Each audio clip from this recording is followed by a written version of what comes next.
खाना खा रही थी, रात के 8 बजे करीब आया अंदर, नहीं गए झटक से 10 बजे अंदर आया, झटक से कोडी लगाया, उसे डायरेक्ट पेट्रोल डाल को जलाया, पूरी आग भी जल रही थी।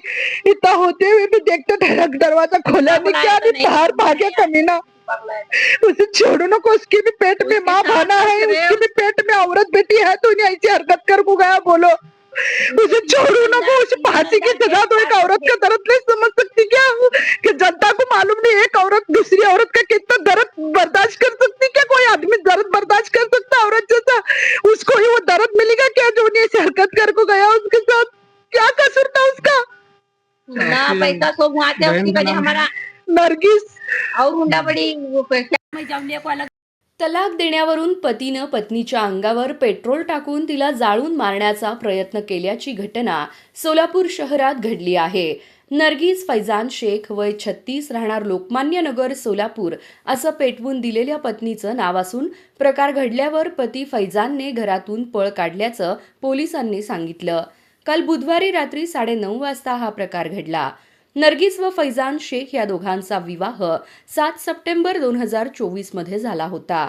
लग्नानंतर 2 ते 3 महिने त्यांचा संसार सुखाने चालला. त्यानंतर मात्र ते दोघे विभक्त राहत होते. पती फैजानने तिला तोंडी तलाक दिला होता. तिला पतीसोबत नांदण्याची इच्छा होती. यावरून दोघांमध्ये नेहमी वाद होत होता.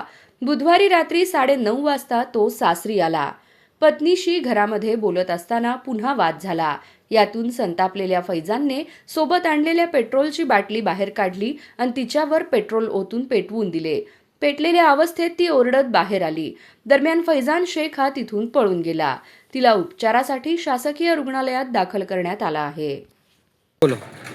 मेरा नाम सना इन्नू शेख है और मेरी बहन जो अभी पेशेंट है, अभी वो जो जुल्म सही से है उसका नाम नरगिस है।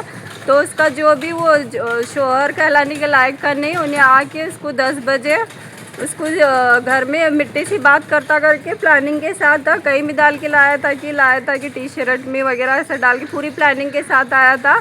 तो घर में आके मिट्टी से हम बात करते, हम दोनों तुम सब लोग जो करके हॉल में हमारा दरवाज़ा लॉक करके उसको पहला गालियाँ दे के फिर बाद में हम बोले खोल दरवाज़ा, बोले तो नहीं हम बात कर रहे, तुम हटो, कौन भी नहीं आने का, ऐसे बोल के उसको जला के फिर रात के 10 बजे फिर जला को उसको बैठा, उसको आवाज़ जलते हुए फिर धुआं आ रहा था। हम सब जन चिल्ला के खोलने बोले तो फिर खुद भागने के लिए सिर्फ दरवाज़ा खोल के भागे वो। फिर गली में हम लोग सब जो बोले तो जमा किए, तो फिर गली वाले पकड़े तो उनको भी लात डाल के उनको भी गिरा के भागे, ऐसे किया वो।